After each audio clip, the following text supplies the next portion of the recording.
And we are live. Welcome back in to the Mundo Sporto YouTube channel. I've got a nice new fresh little background. We've got two guests today, which is unbelievable. I don't think I'd ever say this in my life, but we have two guests in, two regular I say fans of the channel. They are fans of the channel, but they're also big contributors as well.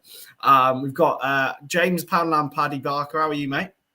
I'm good, mate. I'm good. As I've learnt your new nickname is Andy Robertson from Owen here in the pre-live thing. So that's your new nickname now, if I'm Poundland Paddy. But yeah, I'm good, mate. I'm absolutely boiling, as I'm sure we all are. I don't know how I'm going to survive these next couple of days, but yeah, man, I'm good.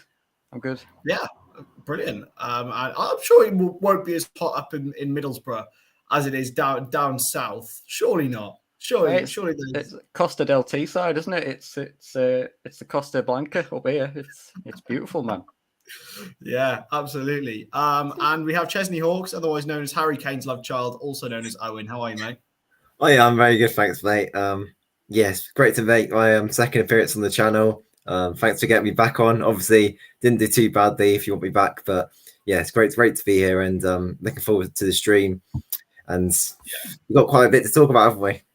We do, mate. We do. And before I say anything, we've got this pinned comment here. I know some of you guys are having trouble with joining the channel because the join button somehow doesn't come up. But if you do want to become a member and have exclusive access to Members Monday, which you can see down in that corner over there, 30 minutes stream, whatever you guys want me to stream, I will do it. It's uncensored. It's literally like it's like talking to me as a mate, which is basically what I want it to be. So hopefully you guys would love to join up for Members Monday. That will be at 6 o'clock on Monday. That's very, very interesting. That's happened. But anyway, mate, and guys, I'm not used to having two people on. It's a bit mind blowing. We'll start with you, James. We'll go to Jed Spence to begin with. Obviously, we haven't had a transfer stream in a little while, and he's now officially a Tottenham player. You're a Borough fan, so you'll know a lot about him. So what insight can you give on Jed Spence to Tottenham, and is he a good signing for them? Yeah, it's one for the future. Jed Spence still, even though he had a fantastic sort of second half of the season and full season at Nottingham Forest, he's still very raw. I think he still fits into that category of still being very raw. So it is one for the future, and Tottenham will be aware of that. I mean, for a club that have the financial capabilities of Tottenham, a 15 sort of £1 million fee rising to 20 million or 12.5, whatever it is now, rising to 20 million, it's nothing really for them. So it's kind of a low risk, really high reward. You know, they're banking on Jed being a future England international, and then 12.5 million looks nothing, doesn't it? But yeah, it's a weird one. It's Jed, I was there to watch his debut for Middlesbrough 3-4 years ago now in the League Cup, and you could always see that he was very attacking minded. Didn't particularly, was very raw at the defensive side of his game. Loved getting forward, and us as Borough fans always kind of said that we always see him being more of a winger in the future as opposed to a defender. And then he sort of builds into the senior team. Gets his break and I think it was under Pulis, I think, when he first really started to come through, and then obviously Warnock comes in and he gets his way into the first team, and he just defensively he would switch off. There was no getting away from that. You could tell he much preferred to do the attacking side of the game as opposed to the defensive side of the game, and that cost the team at times. There were some silly goals that he gave away due to him switching off and his lack of concentration at times. But going forward, absolutely no doubt that he's a very talented player, massively comfortable on the ball, excellent dribbler, can fire a pass in, and obviously he does have an eye for goal and getting in the box and getting assists. So he is a really good attacking player, and that fits Tottenham's system. And although he does have a lot of defensive things to work on, you can't argue that he is going to an excellent manager in Antonio Conte to help him nurture those defensive skills. And he is only 21 still. He's still incredibly young. The thing that concerns me a little bit about Jed potentially going forward is maybe a bit of an ego attitude problem. There's no massive foundation to that, but you saw after, I'm not sure if you lads saw or anyone in the chat saw, after Nottingham Forest got promoted through the playoff finally, he kind of sent a cigar in cheek, quite literally, tweet to Neil Warnock as he baptized his Neil Warnock's Twitter account with a little cheeky tweet to him, saying like, "Where's my manners?" Got a cigar in his mouth, and because obviously Neil Warnock quite publicly came out and criticised Jed in a lot of press conferences after Borough games, saying he's switched off, he's cost the team there, he needs to learn, and I just think they didn't really see eye to eye, Warnock and Spence. So obviously Warnock loans him out. Spence has a cracking season at Forest, gets promoted, and he decides to have a pop at Neil Warnock. It's tongue in cheek. Neil Warnock always said that you'll either be non-league or Premier League, and at the minute he's Premier League. But yeah, it's I would be getting excited if I was a Tottenham fan. I'll be telling Tottenham fans to get excited because what he can offer going forward is very exciting. I would just say that he does need to work on that defensive side a lot. He's not going to come in and be a polished defender at this moment in time. It's going to take time for him. But yeah, I'm going to be very interested to see how this goes, because I'm firmly in the camp of he will either go at the top of the game, or you'll maybe see him. Who can I compare him to in the Premier League? Maybe like a Hector Bellerin, kind of, still not a bad player, but gets shipped out on loan. Sort of is an okay player, but never really reached the potential that everyone thought Bellerin could potentially reach coming through at Arsenal in that same position. So he will either be an England international, or he might be in the England walking team international when he's about 40 something. One of the two. Either way, he'll be an England international. But yeah, very raw defensively, but very talented, and I've got nothing against him. He's netted my team a lot of money, so I've got nothing against Warnock for loaning him out. I've got nothing against Jed. I don't think Jed's got anything against the football club either. It was just more of a personal sort of thing with Warnock. But he's netted my club a nice little transfer kitty, and he gets a good move, a dream move. He's a London boy, so it's win-win all around, and good luck to him. Absolutely. And we've got some breaking news before we'll just hop off it for a minute. Just 4 minutes ago, Bayern have sealed a full agreement on personal terms with Matthias de Ligt. Talks are progressing with Juventus getting closer. Juve have told Bayern they want more than 70 to 75 million euros, and there's a key week ahead in negotiation. What's your reactions to that one, Owen? What are your thoughts on that signing? It's big, isn't it? Because he hasn't really lived up to his potential since he joined Juventus 2019. He's unbelievable for Ajax in the Champions League campaign. But yeah, ever since he made a massive money move, I remember Liverpool, Man United were after him, came very close, but in the end, he chose to go to Juventus, and yeah, he just hasn't been that sort of player that everyone expected. Now kind of still in his early 20s, which isn't too bad, but he's not kind of one of the best centre-halves in the world, which you would have expected going back 3 years ago. So it's interesting to see that Bayern have taken him now, and yeah, I'm sure it's not cheap whatsoever.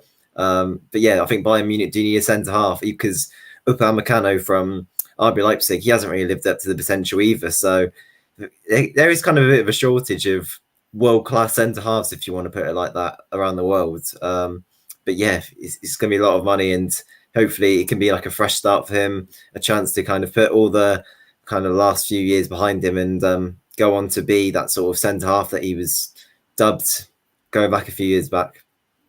Yeah, absolutely.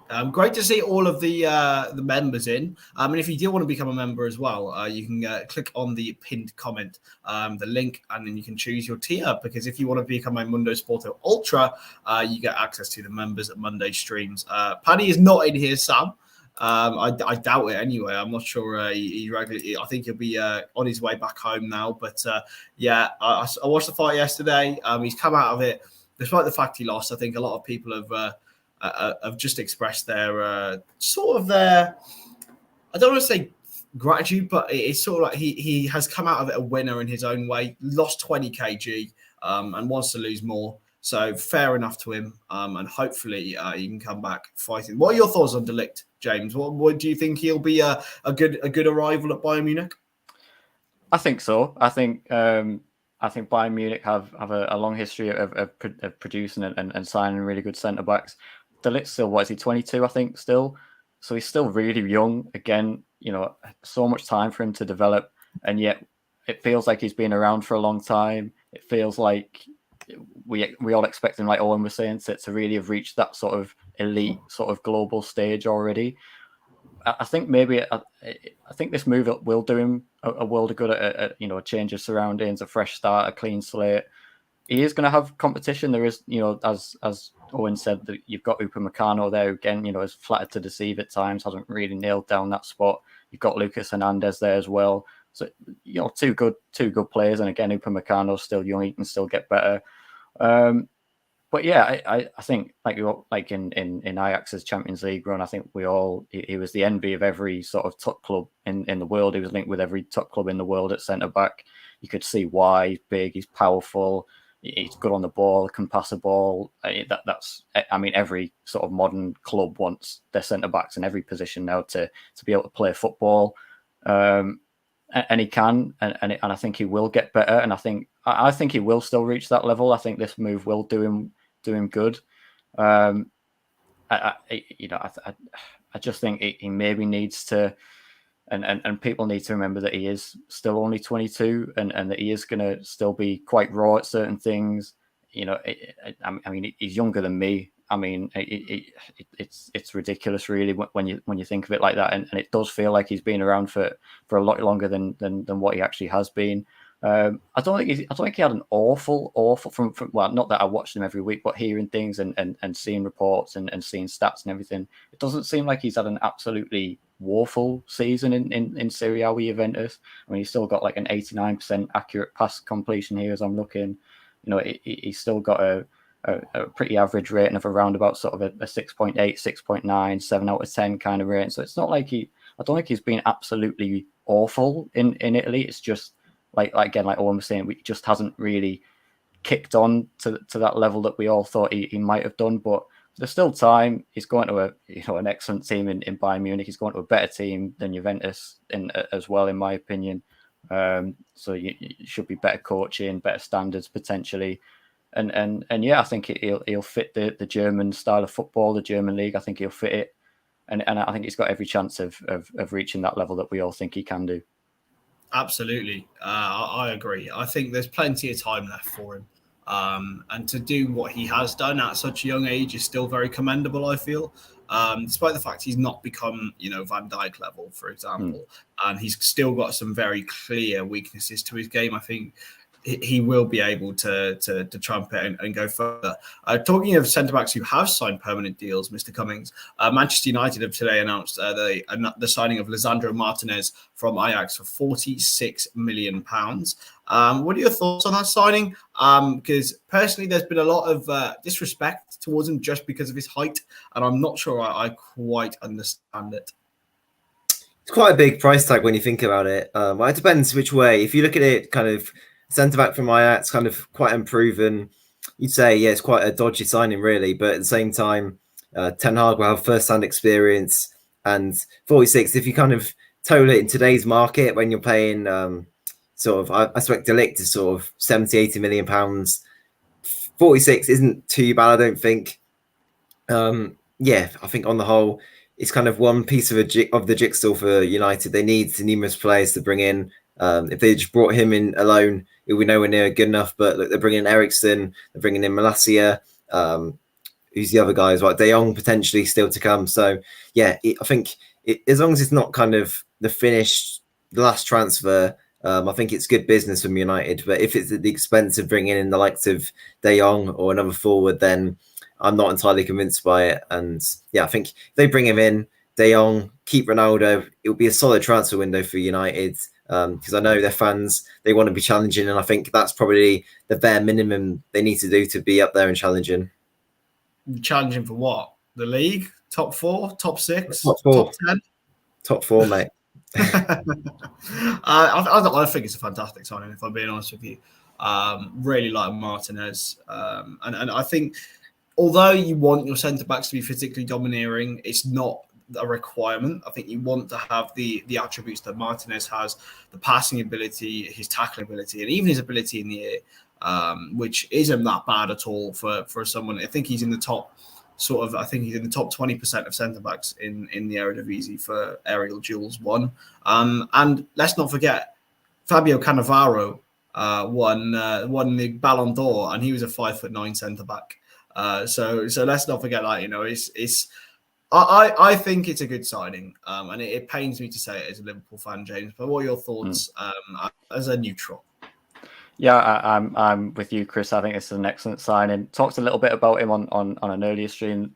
That I think he brings back that bit of an edge and a bit of a character and a bit more bite to United's team that is so bland and utterly devoid of character. And I just think that's a massive win for them as well. But when I was looking through and looking back on his history, I'm not again. There's not much substance to this, but I have a slight feeling that Martinez will maybe play in the central midfield as a sitting midfielder, as an anchor man, as opposed to a centre back potentially.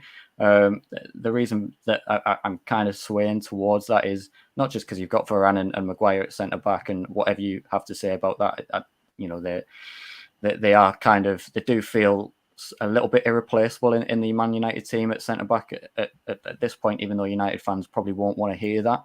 But Ten Hag, I think, does prefer to play the 4-3-3, and I think with Martinez's height and with his and when he was a younger player, actually, when I was looking back, I think he came through at Defensa e Justicia or something in Argentina. I think that's how you pronounce it. That's how us T-siders pronounce it anyway. As a young player coming through, he was actually playing as a number 10 for a couple of years in a more attacking midfield kind of role.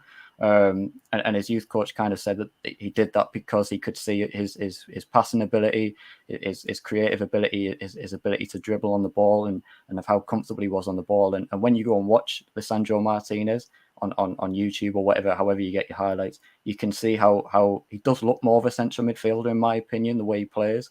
I think that there's every chance that Varane and Maguire will start at centre back. And I think potentially if Ten Hag does transfer this 4-3-3 over to Old Trafford, I think there's every chance that Lisandro Martinez might just act as a sitting midfielder, just playing in front of the centre halves, as opposed to being an out-and-out centre back. But I think he's only got 11 yellow cards in 74 Eredivisie games over the last 3 seasons. So that, like you're saying, Chris, even though he's got this nickname of the Butcher and everything like that, it's obvious you don't. That's quite a good disciplinary record, in my opinion. No red cards, as far as I'm aware, in his last. Maybe up in Middlesbrough, that's a good disciplinary record. Supposedly, yeah. I guess you're probably right in that sense. Yeah, we're not blessed under with Warnock and Pulis.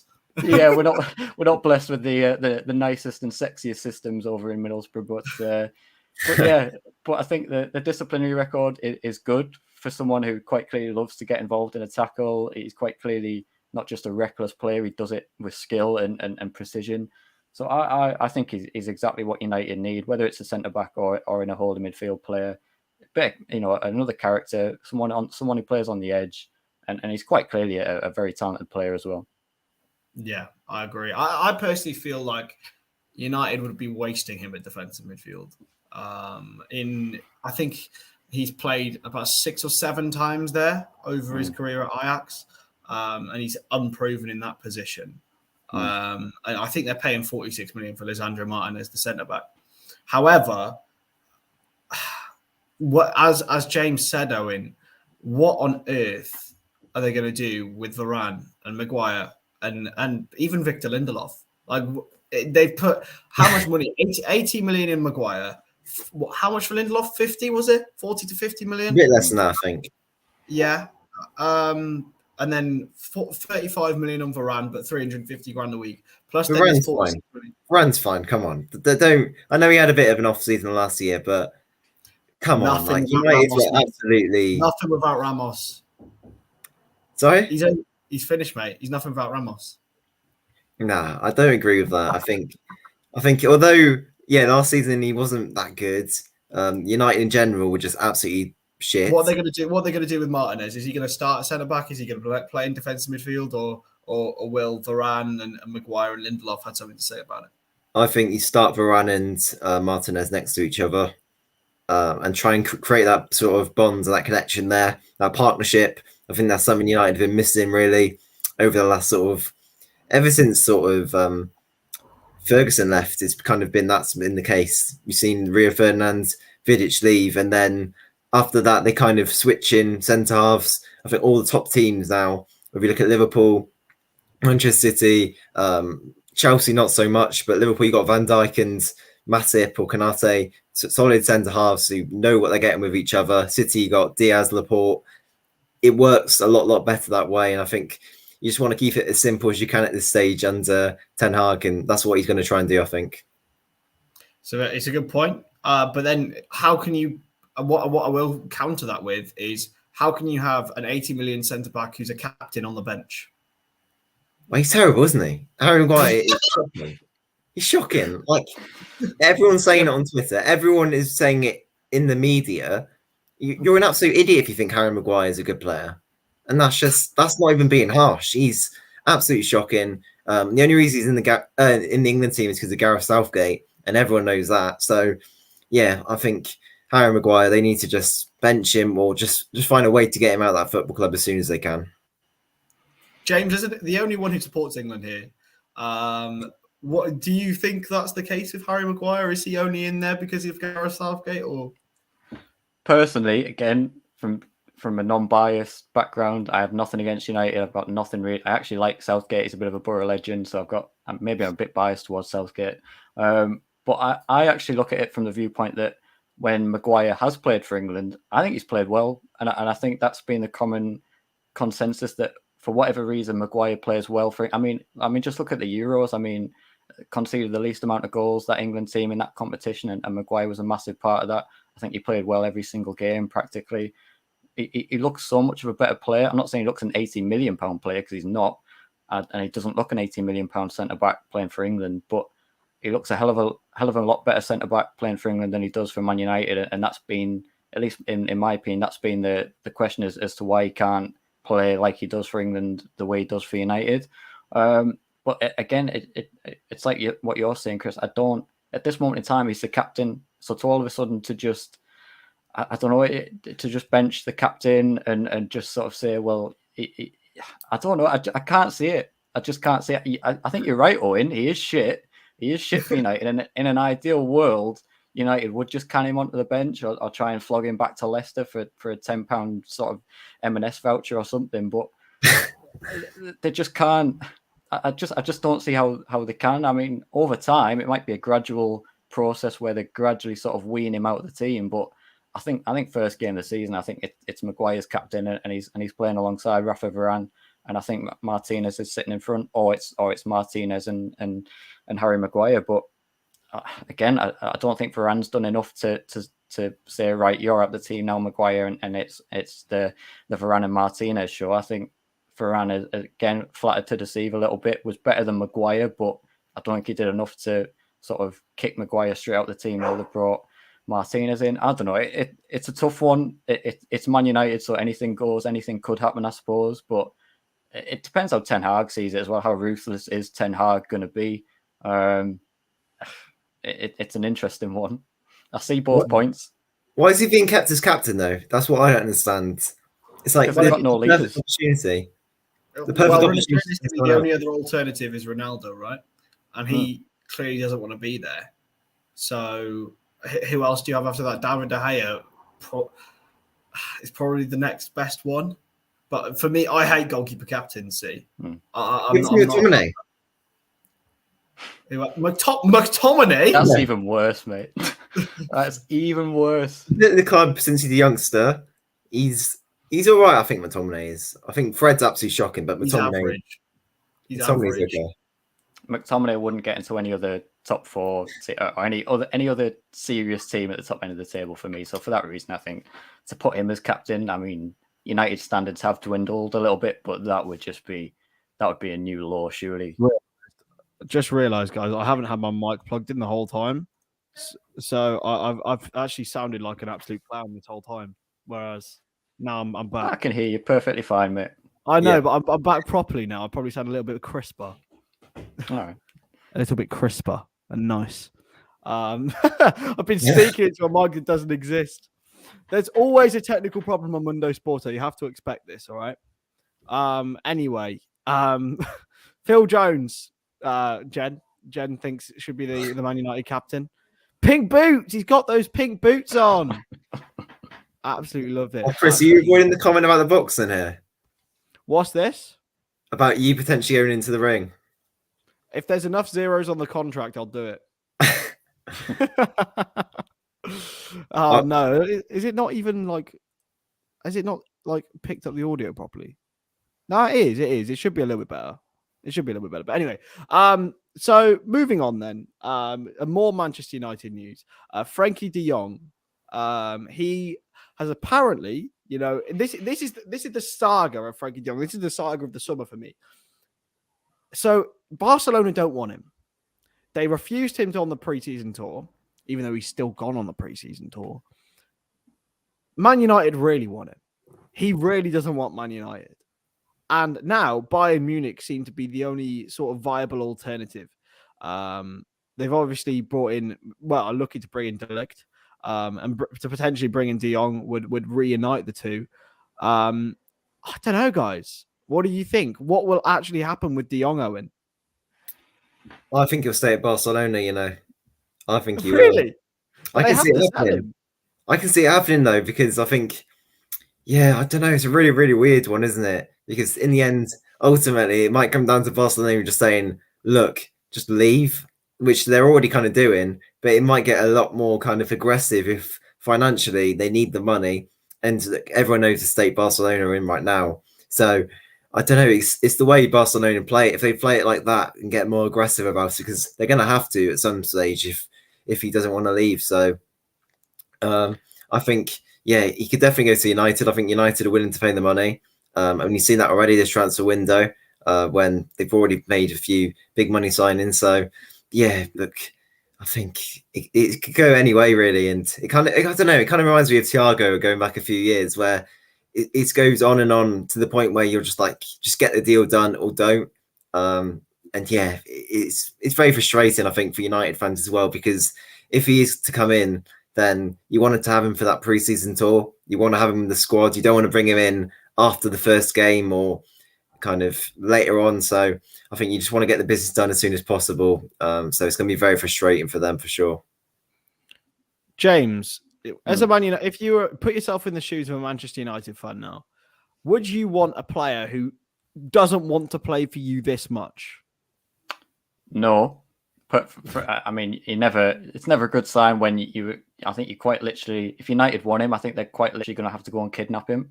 So that's not a great, he's not giving off great signals that he wants to be at United. But Bayern Munich makes no sense to me. Anyway, when I look at Bayern Munich and I look at their midfielders, I'll just peel off their central midfield in terms of who he'll be competing with, because it's not exactly a starting 11 that he's just going to walk into, in my opinion, when they've got Sabitzer, they've got Leon Goretzka, they've got Joshua Kimmich, they've got Ryan Gravenberch, and they've got Jamal Musiala, who can all play and all do play in that central midfield. So he's walking into a massively crowded and massively talented central midfield room. So is it, I mean, would it be a different kind of role? Would they move Musiala out wide? I don't really know what it doesn't look like there's much room for competition. They're not going to drop Kimmich. I think Sabitzer is a really good player. Gravenberch is obviously highly rated and Bayern like what they see in him. Same with Musiala. I just don't know where he fits in. And then Goretzka as well, another top class player. So it's not like if he was walking to United's central midfield and he's got to compete with MC Tomine and Fred from the corner shop. He's going in to compete with, 5 or 6 genuinely top class central midfield players for what, 2 or 3 central midfield spots. It doesn't really make a lot of sense to me. But no, as a United fan. James, what I will say is, I personally, if I'm talking as, I suppose I have a little bit of a bias in me, but I'd do anything to not go to Man United at the moment. That is, you make a good point, and quite clearly, Frankie De Jong feels the same way as you, quite clearly. But no, I mean, to answer your question, I don't really answer your question. I mean, you never really want. I mean, every fan of every team always kind of comes out with that cliche, and it is true that we just want sort of to see our starting 11 players, whoever puts on the shirt, to give 100%, and that's all you can really ask for, unless you're an Arsenal fan and you just demand Champions Leagues and quadruples every year, obviously. But it's the reasonable and sensible minded fans just want to see players play with passion and players playing with they can tell that they want to be there. And looking at Man United's squad over the past, I mean, pretty much since Alex Ferguson went, I mean, I can probably count on one hand the amount of players that United had that showed genuine commitment to wanting to be there, and it hasn't worked. They need United are in a situation where they need 11 guys who absolutely want to die for the shirt and put the shirt on. They can't be carrying any passengers, and I do not get the sense that Erik ten Hag is the kind of guy that accepts passengers whatsoever. I think you can tell from the way he does his training. He's so loud, so boisterous, so intense, and that's excellent. That's exactly what United need. They need a right royal rocket up the arse, and if Ten Hag's going to provide that, then excellent. But I mean, every United fan is going to want Frankie de Jong ability-wise. I don't think a lot of United fans will or should and would be happy with him attitude-wise. So it's what do you want? Do you want him because of his ability and take the risk that he gets here and he goes, do you know what? This is actually all right. I might actually enjoy this. Or, is he just going to throw his toys out the pram? Another non-committed player who is quite a bit like Pogba, just another Pogba who's quite clearly a very talented player in that central midfield. But at the end of the day, it doesn't want to be there for United. And look what's happening with Pogba. So, yeah, it's a bit of a double-edged sword. Yeah. It's like an arranged marriage, isn't it? It's they clearly don't love each other or want each other. Well, one really so basically, yeah, it's like one really ugly rich guy wants effectively this beautiful Dutch maiden. It's never going to happen. Liz has got a super chat. Big up to Liz. Thank you so much for the donation. James, are you a Seahawks fan and why? I am a Seahawks fan. Good knowledge, Liz. I think you picked that up from the flag in the background. Yes, I am a Seahawks fan. I've been following the American football and the NFL for about 10 years now, off the top of my head, roughly, since about 2012, 2011 kind of days. My lucky number is 12, and it always has been 12. And a big thing with the Seattle Seahawks is their fans and the 12th man. They've retired the number 12 jersey that's retired in honor of the fans in Seattle. So once I learned that and I started getting into American football, it kind of felt like the Seahawks were destined to be my team. It's kind of like a bit like a sign. So yes, Liz, good observation, and thanks for the super chat. And are you a Seahawks fan as well, or are you a Niners fan? In that case, don't comment to me again. Absolutely. We'll stick with Man United and we'll go to the thumbnail of this stream. Ivan Toney is Man United's Haaland.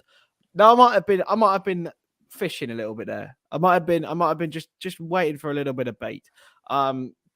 But Owen, the link with Manchester United to Ivan Toney has taken a little bit of a acceleration this morning. He's also been linked with Leeds United and West Ham United as well. Do United need a striker? And if so, is Ivan Toney the man? Yeah, I think they do. Because I can't see Martial staying there next season, or for the coming season, I should say. And yeah, I think Ronaldo, there's so much uncertainty around him. Even if he is staying, he's 37 years old now. He can't play every game. So you need kind of someone reliable there. Rashford last season, didn't know what you're getting with him. So you need kind of someone to come in, a fresh face, someone who's hungry. I think Toney probably is the perfect player to come in and be that man. There's not really many people out there in the market in the minute. And I don't think there's any point in United going out spending 80 million on someone just for the sake of it. I think they need to go and kind of get maybe a stopgap, which could go either one or two ways. Could either be fantastic for them and work.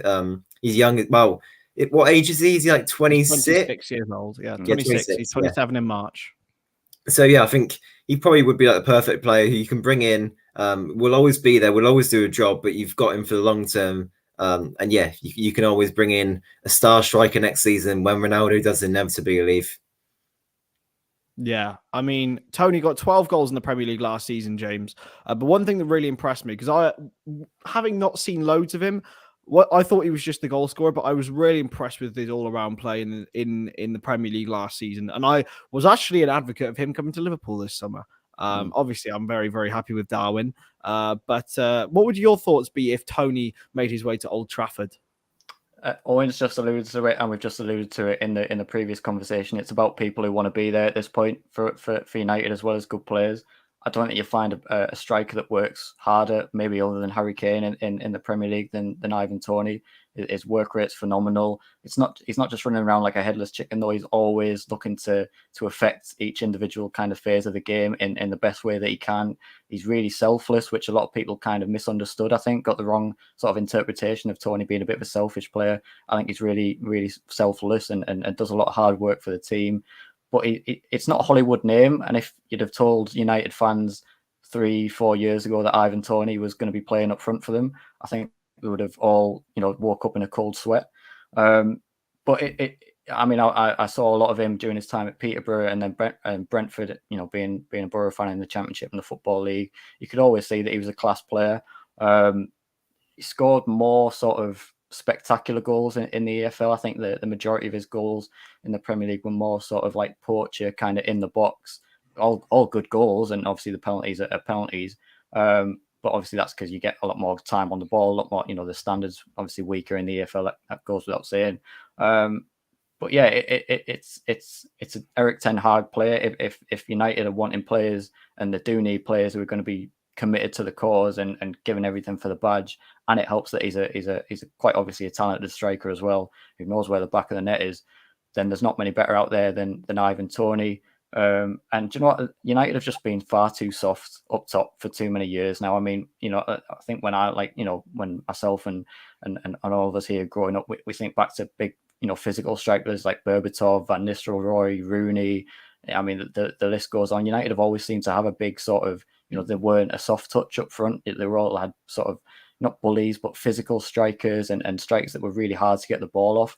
And in recent years, it's gone away from that. You've got your Rashfords, Anthony Martial, who's never sort of been anywhere near being a Man United striker and never really looked like it. But, they've been a bit of a soft touch in the forward sort of phase of the field, in my opinion. And Ivan Toney certainly comes in and puts a stop to that. So yeah, it's not a Hollywood name, but I tell you what, I think he's a lot better than Rashford is currently. He's better than Martial. He's better than any of the strikers that they've got. So I mean, you've got to take him at this point. Owen, if his name was Ivan Toney, would a lot more fans be receptive about it? Probably nowadays with this football Twitter, it's all about kind of the swag and the flashness. Is that a word? I don't know. Kind of the flashy signings. That's kind of what it's all about, really. And yeah, look, he isn't the most attractive player to have, really, in your team. But at the same time, he does a job. You mentioned players there that I wasn't really old enough to kind of grow up with those players. I've been used to United just being terrible as a norm, which is the way it should be. But yeah, it's I think they need to just do something, create an identity and stick by it. I think that's the main thing for United. They've been they've rolled over for so many teams in the past, and I think Eric Ten Hag will kind of change the mentality around that club for sure. Yeah, I mean, you're so lucky, mate, because I am so bitter towards Man United for they ruined my childhood. Screw you, Tevez, Berbatov, Rooney, Ronaldo, all of you lot. You just ruined everything. Giggs, Scholes, Mikhail Silvestre, even. Screw you, mate, if you're watching. That was a really random name that you've plucked out there. What's Mikhail Silvestre ever done? He scored twice against Liverpool in one of the first games I remember against us. And I was gutted, but yeah, they did bring in Cavani, I suppose. Yeah, as Big Country said here, but he was again a stopgap, big time.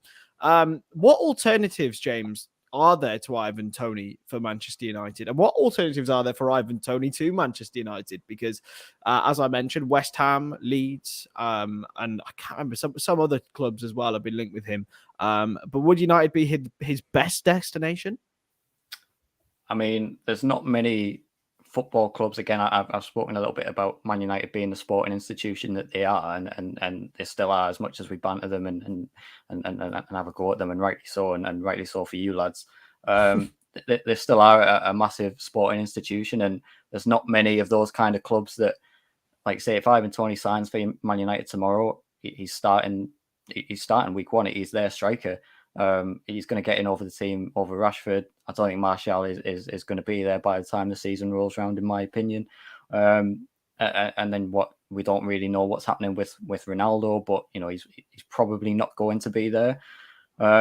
And even if he is, they might opt. Erik ten Hag might opt with his youth per se in terms of relation to Ronaldo's age with Tony. But so yeah, for there's not many opportunities that Ivan Toney would, or any striker would get, to go and sort of walk on to a team like Manchester United and have that chance to be the man at Manchester United from day one. That no massive competition there really.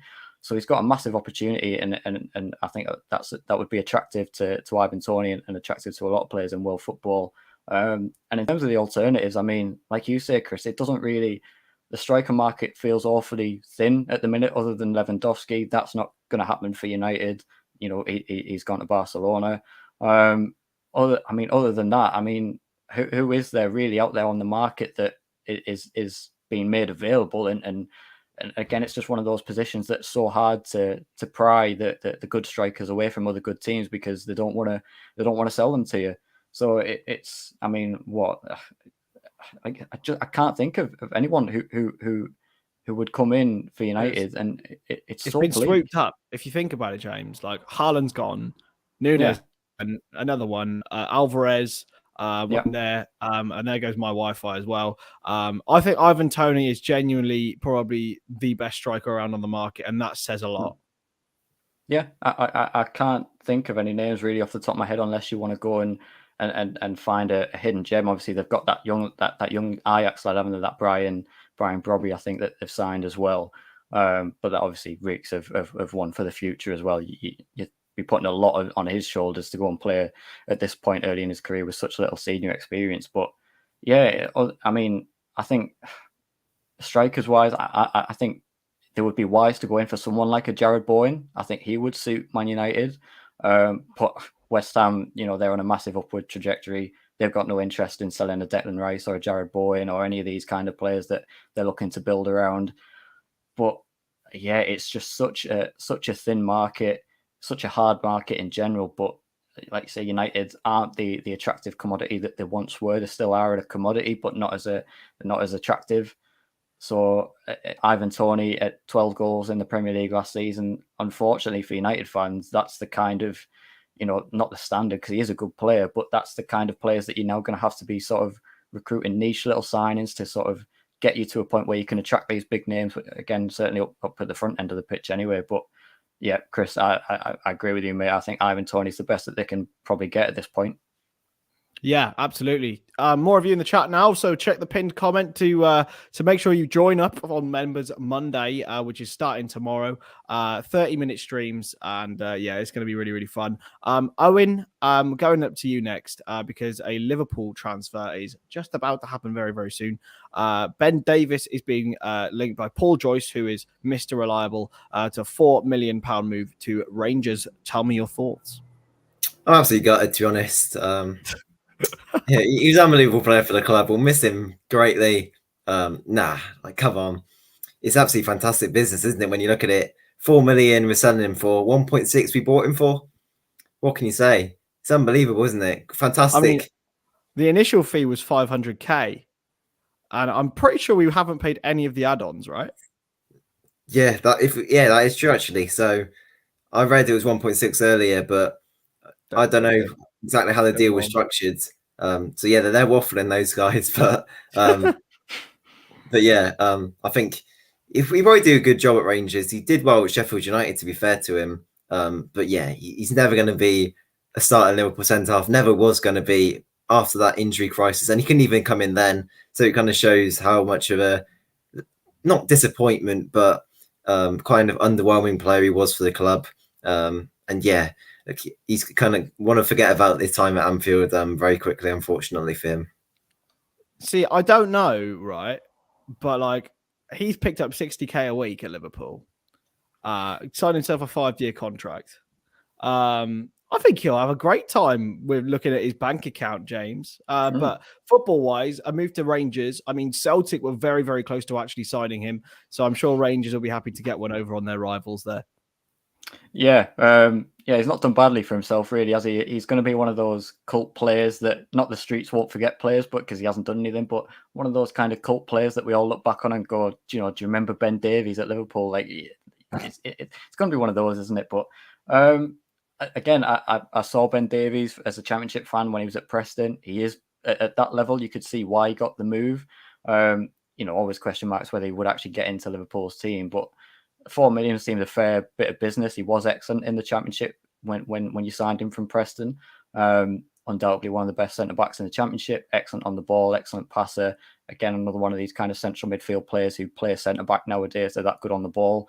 Goes to Liverpool, as we talked about in a few sort of earlier streams. It's so hard to get into that Liverpool defence, especially, in this sort of Klopp era, maybe in the Brendan Rodgers era and stuff like that, when, Hearts were turning up at Anfield and causing you a few scares and beating you in the Europa League, and that maybe in those days he might have got into the back line. Nowadays, under Klopp, with Van Dijk in there and so many top class centre backs over the years, even Matip nowadays, even though he's a bit of a sick note, when he's fit, he's still a top class player.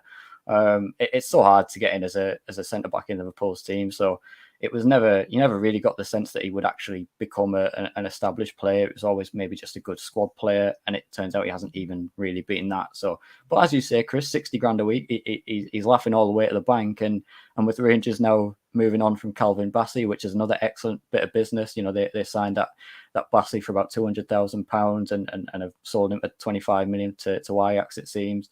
So he's going to walk in there and just a straight swap really for Calvin Bassey for Rangers. And he's going to be playing in Europe. He's playing for another big club. It's certainly, his career path seems to be working out all right. If I was Ben Davies, to be honest, because you go to Liverpool, 60 grand a week. Yeah, you don't play, but then he's going to start for Rangers. Rangers are a bigger club than Preston, so he's just kind of bunny hopped from Liverpool, done nothing for a couple of years, picked up 60 grand a week, absolutely lined his pocket, sorted his family out for the foreseeable future, and now he's going to go off and play in another big club in Europe and European football. So it's a great move for Ben Davies, and I think he's got every chance of being a good player at Rangers. I mean, as well, going on to Calvin Bassey, Owen, he was probably one of the best players in the Europa League last season, was outstanding in the final, as Tony has said as well. A big move and a big commitment from Ajax, who are spending big this summer, one of the biggest spenders in Europe. But yeah, thoughts on that signing and thoughts if Ben Davies can replace him? It's interesting to see someone from Scottish League go to a Champions League well-established club. You haven't really seen it many times in the past. Well, especially a Scottish team that isn't Celtic, because they've been the predominant force really for as long as you can remember now, going back 10 years. So yeah, for Rangers to be kind of being able to sell their talent to top European giants, it's really, really big for them. And yeah, it's a promising sign for them as a club. So yeah, I think he will do well. But it'd be interesting to see how he takes that step up, because yeah, Scottish League, although I don't think it is too bad. The Ajax, the Netherlands League is a lot better. The Dutch League, the standard quality of football there is a massive step. So it'd be interesting to see how he does. And I think Ben Davies, he hasn't had a lot of game time at Liverpool, but yeah, he has been playing in the Championship, we must remember as well. So it hasn't been like he's been sat there doing nothing. So I think he can come in and take a step, and be a decent addition for them. And yeah, they're going to want to win the league again. They missed out narrowly last year. They did pick up silverware though, and yeah, they got to the Europa League final. So there's a lot to build off for them. But yeah, he's got quite a big job to do really, going and taking Bassey's shoes. It certainly is a very, very difficult one. But I'm sure Rangers fans will be putting that over their rivals as well. And it's a big one for Rangers this year. Back in the Champions League, I'm sure Giovanni Van Bronckhorst would have wanted to keep hold of his players at least until those qualifiers were over. But yeah, best of luck to them, and hopefully they do well. But hopefully they don't go and win the Scottish League, because Celtic are clear. But anyway, moving swiftly on.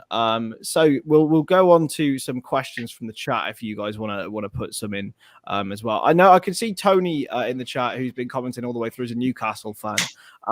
So we'll go to you, James. Obviously, being in semi-close proximity to Newcastle, do you think their fans are optimistic about the coming season? And what do you think about their business this window?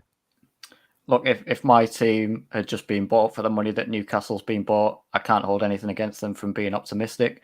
All I would say is sort of make sure you are grounded, because I don't think, I think a lot of people, once it happened, sort of had visions of, first summer window. You saw it on every sort of Twitter page, Kylian Mbappe cropped into a Newcastle shirt and Erling Haaland, and that was never really realistic.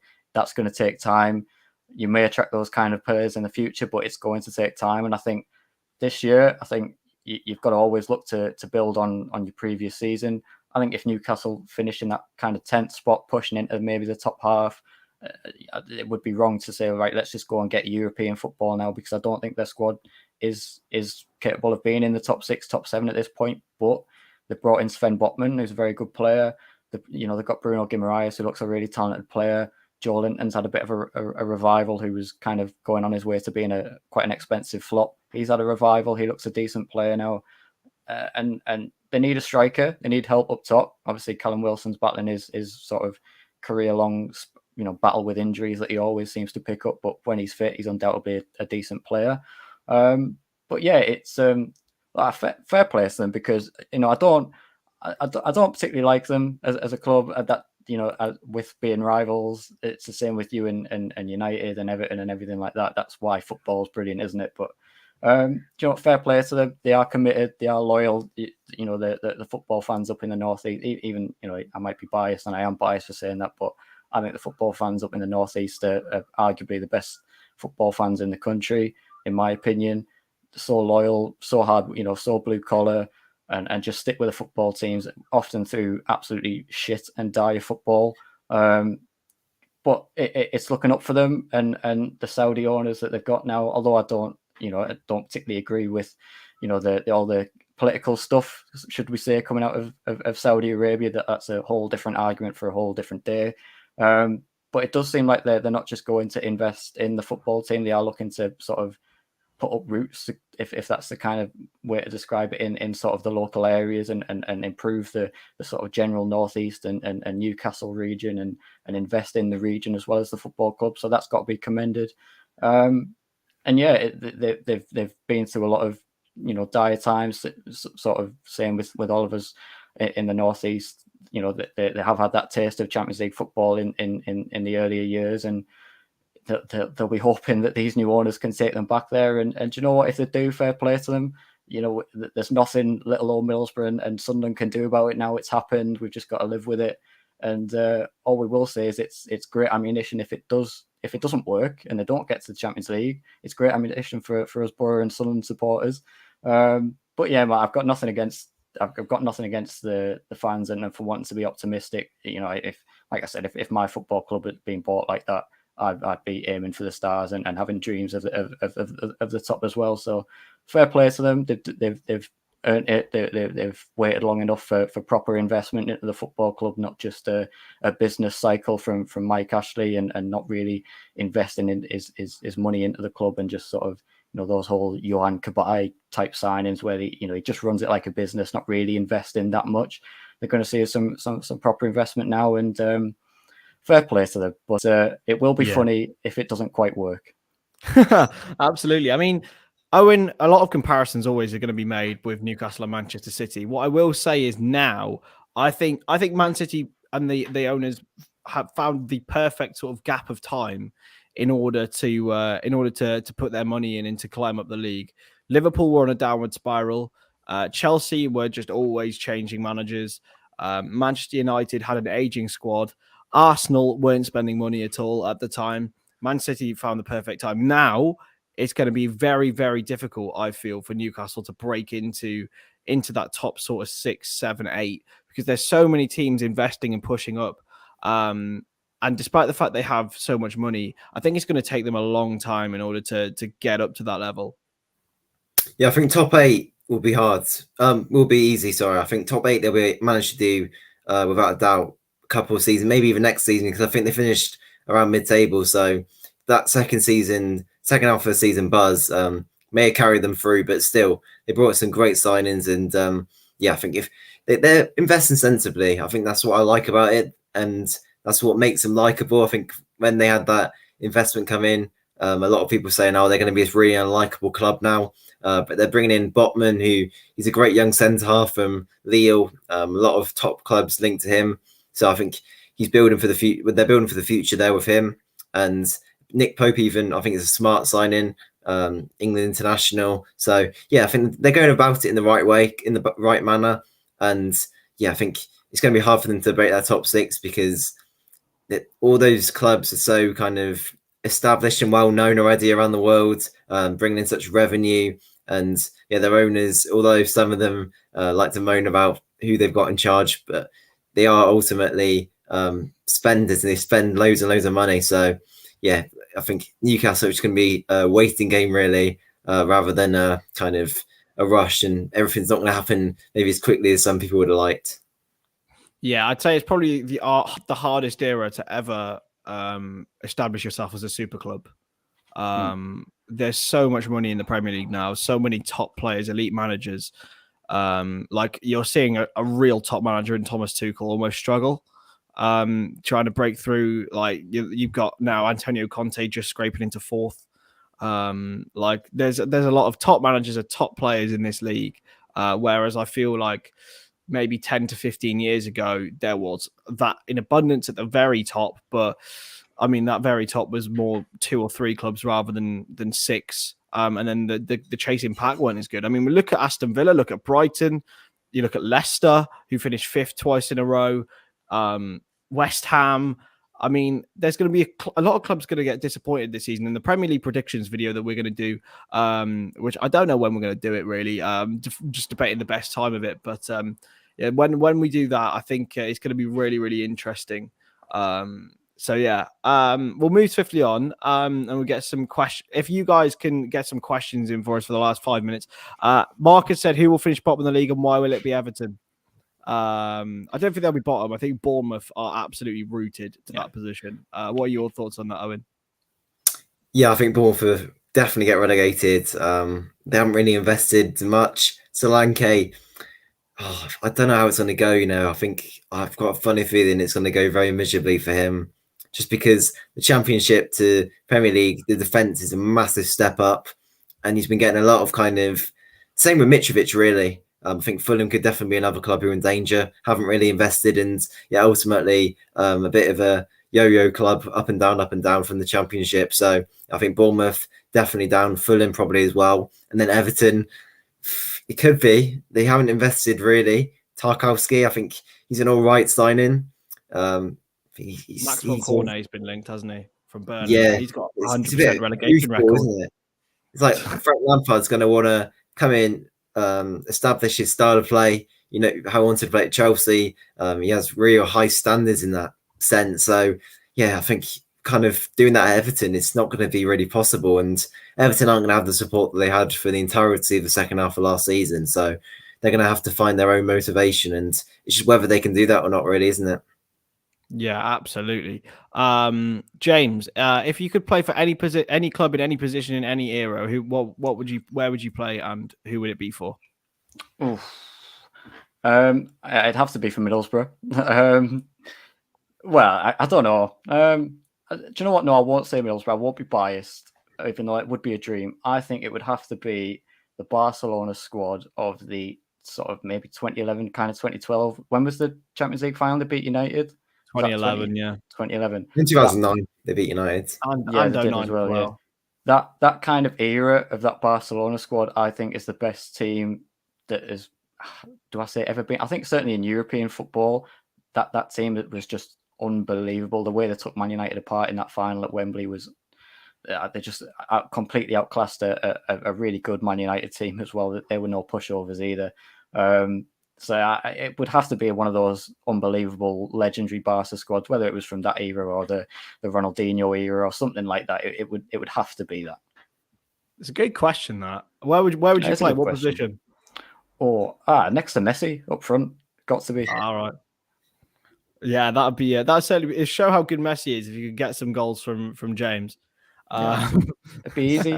How easy would it be just to play alongside Messi? You wouldn't have to do anything. Yeah. And what about you, Owen? What about that question? I'm thinking it's either two. It's either obviously rivalry aside, it's Man City from like 2018-19 with De Bruyne, and De Bruyne just crosses in all the balls, and because I'm like 6'3", I'd just be there and head them all in. That's kind of my thinking. Or if not, then I'd kind of probably go to a Brazil team because I really like Brazil, and probably the 1958 Brazil team with Pele, young Pele, and kind of be the attacking midfielder, and then feed Pele all the balls in, and he just use his pace and just score them all. So that's probably what I'd go with. Do you know what? I was going on a similar vein. I want to be in the 74 Dutch team. I want to play with Cruyff. That'd be right up there. Or I want to be in the midfield of one specific game, 2005 Istanbul.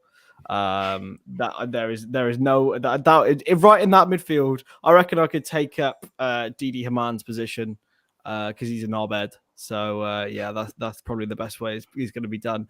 But anyway, yes, as Mark has reminded us just before we leave, Members Monday is tomorrow at 6 p.m. So a members only stream. So make sure to if you do want to join that, the Mundo Sporto Ultras. It's there. It's in the join button or it's in the pinned comment of this stream. Thank you so much for all the support. Thank you to James and to Owen. You can follow them on Twitter. James has forgotten to put his Twitter in, but you can plug it now, mate. What's your Twitter? I believe it's at James_Barker3 off the top of my head. So if you search for that and a random guy from somewhere else in the world comes up, then I've got it wrong, but I think that's what it is. So please do go and follow me. Absolutely. And you can check out Owen as well, Owen Cummings 05, and follow me as well if you aren't already, because that'd be great. But anyway, we'll catch you in the next stream tomorrow, Members Monday, and then we'll have a normal stream as well at 7 till 8. So make sure you're following around for that, and we'll catch you in the next one. See you later.